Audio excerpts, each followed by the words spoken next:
Okay, so mise en place for my squash soup.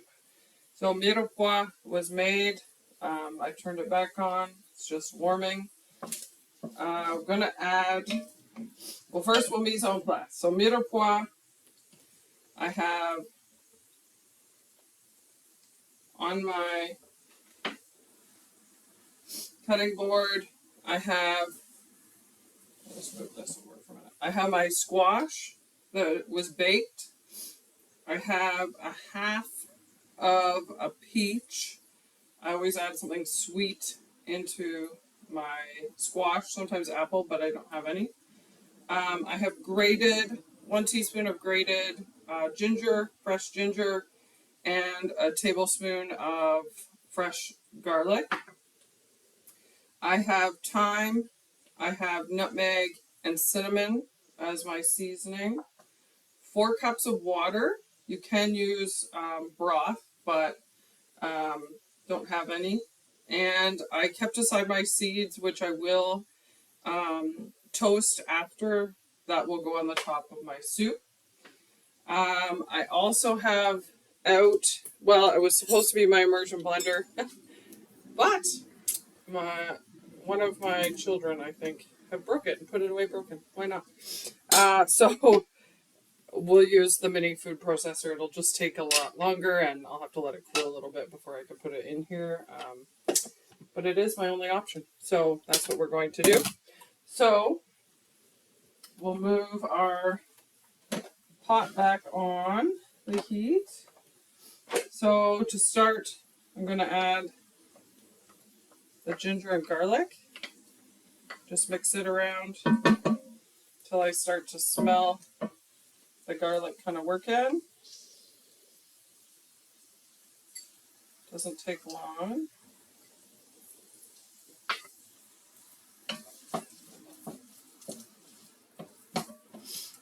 The squash I baked prior to. I boil everything for 20 minutes.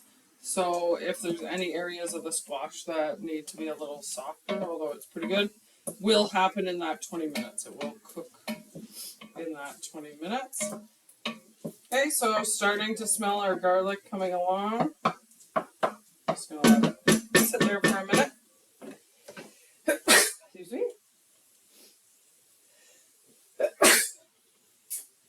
Always do. Okay. Starting to really smell the garlic, so we have got it going. The oil's coming out of the garlic. We're doing well there.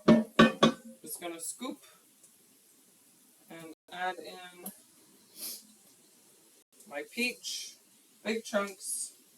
Obviously the hand immersion blender is handy for this. Wish I had it. Just gonna make an extra step for the final product of my soup, but that's okay. This soup is dairy free. I find like the squash and the peach, when the apple's in there too, all the veggies pureed up, it thickens up nicely. You don't have to add the dairy. It is an option if you wanted it to be, but so we got that going in there. I'm gonna add my 4 cups of water. Just like that. And I'm gonna put the lid on it. And I'm gonna turn it up. I'm gonna let it come up to a boil and let it do that for about 20 minutes or so, and then I'll be back.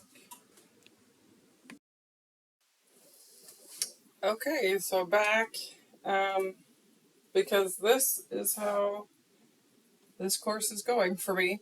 Not only can't I upload videos properly, I now have nothing to immerse my soup with because the food processor is also not working with the attachment.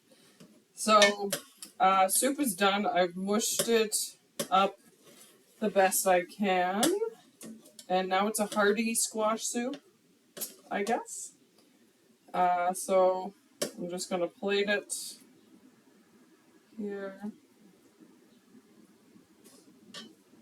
Okay, so salt and pepper. I did, after smushing everything up, add my seasoning to it. And now a little bit of salt. I garnish with my seeds and a bit of goat's cheese. I find works well on top. I'm sure it will be delicious, even though it's not blended together as per the recipe.